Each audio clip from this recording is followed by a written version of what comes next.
Good afternoon and many thanks for making time. This is indeed KTN Newsdesk, where news is brought to you as it happens. And my name is Boni Tunya. My name is Edith Kimani. Let's get the show on the road.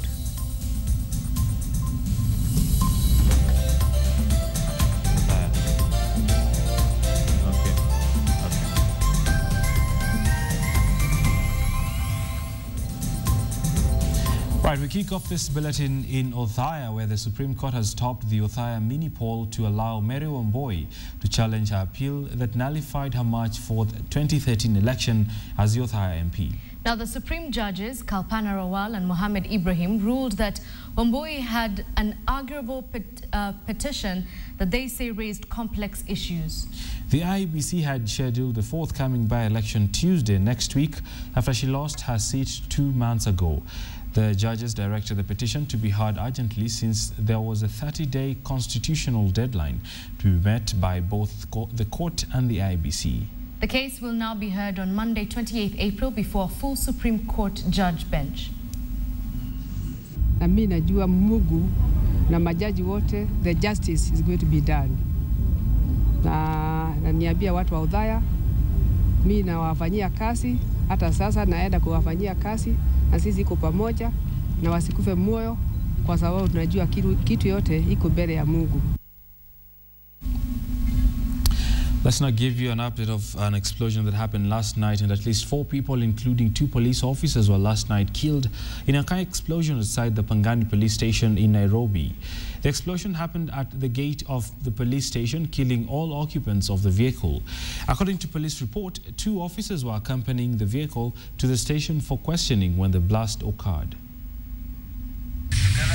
The remains of what was once a saloon car. It is reported that 2 police officers on night patrol flagged down the vehicle as it looked suspicious. Inside were 2 civilians who were then asked by the officers to drive the vehicle to Pangani police station. The officers are also said to have taken a ride in the same vehicle, and as soon as they made their way into the station, the vehicle exploded, killing all 4 of its occupants, the 2 civilians and the 2 police officers. Unprecedentedly, the police station became a crime scene. And a few meters around the area was cordoned as police began their investigations into the scene. Everybody come up. Interior and Coordination of National Government Cabinet Secretary Joseph Olilenku made way to the scene. He, however, did not address the media. The Pangani police station explosion came at the height of Usalama Watch operation meant to uphold security in the country by identifying illegal aliens. It also comes weeks after a number of similar attacks were witnessed within the same Eastleigh area and Mombasa. Now, still on what happened in Pangani early today, Kamkunji Member of Parliament Yusuf Hassan visited the scene of the explosion together with other security agents, and this is what he had to say. Nilikuwa nimetoka Pangani hapo police station. Kutoka hapa mimi tukamalizana na polisi kile nilikuwa nataka kwao. Sasa hii tulikuwa na danda yangu. Akaniacha hapa akaniambia kwanza afike kwa nduka akuja nikute hapa kwa polisi. Mimi sijui mlifuko hiyo mahali ilitokea sababu nilisikia kuwa mara ya mwisho nikachiona chini. Nimeanguka. Dakika hiyo nikaona tu nimeanza kutoka ndamu pararara. Dakika hiyo ndio nilishukuliwa nikapelekwa hospitali. I understand, in fact, the vehicle was heading towards Eastleigh, to this particular site where the interview was taking place. And it was found suspicious, it was stopped, and it was on its way here to be, for the suspects to be interrogated and the vehicle to be searched when the explosion took place, right here. That was a victim of the blast and, of course, the Member of Parliament for that particular area. Asha Mwelu is on the ground in that particular area. Asha, what is the mood so far? What do we know? Any leads? Any new information, Asha? Yeah, Bonnie, we've just been keeping track of this story since last night, and I can tell you that police have already launched investigations. Right, but the question is, who exactly is behind this attack? As you know, the 2 suspects who are in that vehicle, of course, passed on. And so police are just trying to follow leaders who's daring enough to conduct such an attack at a time when there's a high-level operation taking place around that area. Isli and Pangani being just a few meters away from each other. But what's more important, Bonnie, is that we're trying to find out exactly the series of events that took place last night before that blast. And the Inspector General of Police, David Kimayo, is helping us. He's posted this update on social media on his Facebook page, telling us exactly what occurred, that the two victims, the two policemen, were part of a group that were patrolling around Isli and Pangani area in the 999 patrol vehicle when they spotted a suspicious vehicle driving on the wrong side of the road. And of course, the first thing was to flag down this vehicle and question the suspects inside. And when they were not, they didn't really like the response that they were given, they decided to take the suspects into questioning. The nearest police station, of course, was Pangani Police Station. The two officers, one got in the front seat, the other one in the back seat as a passenger, and they started driving towards Pangani Police Station with a patrol vehicle following them behind. But what doesn't make sense, Bonnie, is that these two police officers did not check this car, this suspicious car, before getting inside. It's been conducting research. Neither did they ask the suspects to come out and get into the patrol vehicle. So that's exactly the loophole that we're trying to find out from police officers here, whether these two officers failed to follow a police procedure perhaps before taking these two suspects into custody. And of course, on their way there, one of the suspects is said to have they had put in the vehicle, and that's how that attack occurred. There's a lot of questions that are being asked right now. The public wondering, they're at crossroads. Do we patch the police on the back for probably intercepting this attack that could have taken place elsewhere, or do we question the police procedures? E.g., why did they go into the suspect's car before searching the vehicle? Asha, a lot of questions are coming, of course, with no answers yet. But Pangani and the wider Isli has been the scene of the police soups that we've witnessed in the past weeks, and obviously we had a lot of police presence in that area. What has changed since last night's blast? Bonnie, of course, there's a lot of surveillance in this area. We don't know the correct information as to whether the police officers have now chosen to take a different strategy, but the patrols are still going on, and the operation, as far as we're concerned, is still on. The question that is operation really helping? Is this the right answer to the security crisis that Kenya is currently facing? And if indeed police officers are searching all houses in this area, especially Isli, which has been the one location that police have chosen to focus on, how come they didn't intercept this vehicle perhaps before the attack was planned? So there's a lot of questions, there's a lot of anxiety on the ground, and people are asking, so what will happen next? You know, will the police choose to come round again? Will they go to other neighborhoods? What's next? Right, what next is a big question. Many thanks, Asha Mwili, coming to us via phone from Pangani, the site of last night's blast. And of course, investigations have been launched. As and when we have word from the officers, we'll be able to relay that to you. Well, here's a story that has grabbed a lot of people's interest, particularly on social media and more specifically Twitter. It's former Vice President Kalonzo Musyoka, who this morning stunned journalists in a Code News conference. Now, what happened is he declined to answer a direct question from a journalist on grounds of the journalist's ethnicity. Now, the journalist, who sought to know from the CORD leadership what they would have done on matters of insecurity in the country, had a rude shock when his question was snubbed by Kalonzo after the former vice president sought to know the name of the journalist. Let's take you. Yes.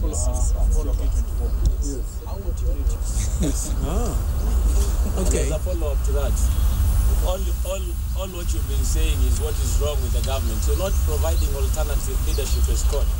You're not saying this is wrong, this is how it should be done. But we have said this. Well, you know, young man, you're entitled. First of all, you didn't even get your name. My name is Kennedy Mureithi from Nation. Thank you, Kennedy Mureithi. That name betrays it all. Absolutely. Thank you. I have nothing else to say. I have nothing else to say. Absolutely. Yeah. How would you rate your performance? But honestly, Bwana Mureithi, I mean, if you were listening, right now you post a question. One of you just posed a question to our coalition leader, Senator Moses Wetangula, on the question of the war on terror. Yes. And you asked a direct question. If you do not like the way Jubilee is doing it, how would CORD do it? And he answered. The good senator has told you our approach would be better intelligence. You do not see the US in its war on terror cordoning off whole zones of cities and brutalizing and sort of incarcerating people in stadia. They can't go to toilets. They cannot access their relatives. They cannot access basic amenities in the name of fighting terror. Would you also agree, Mureithi, that because of CORD, the assault on the freedom of the media was stopped, literally on its tracks? So we are doing the best we can. And I just want to urge fellow citizens to actually be vigilant from now on. If, for instance, the modus operandi that has been elaborated through this statement by way of legislation is scuttled by Jubilee, I want to tell you, all will not be lost. I want to tell you that the next election will not be allowed by the Kenyan people to be conducted by this IEBC. That man Kalonzo Musyoka has come under a lot of fire, especially on social media. Let us know what your thoughts are regarding his response to that journalist, and we'll be able to have that conversation with you. Elsewhere, last week we brought you the story of a family in Nyahera area of Kisumu County who wanted to know the whereabouts of their kin imprisoned over the abortive coup of 1982. Prison authorities have now confirmed that James Odemba Otieno, who was convicted of treason, was hanged on the 9th of July 1985 following a presidential order. But his family members are still doubtful. Patrick Amimo has more. For almost 30 years, 88-year-old Nicanor Otieno has been praying that one day he'll be able to see his beloved son, James Odemba Otieno, who was arrested and convicted over the abortive coup staged by Junior Kenya Air Force officers on 1st August 1982. Over Easter, Nicanor urged the government to tell him the whereabouts of his son, whom he said was imprisoned at Kamiti. Akiletwa kwa jela pale Kamiti, ndio nilikuwa nitolewa Athi River. Kani metandikwa mzuri kabisa. Na tulilandi hivi, tuona na gym hivi. Tukasamia ile waving. Akiingizwa ndani. So 82 October. We visited Kamiti Maximum Security Prison to confirm whether James Odemba Otieno could still be languishing in prison.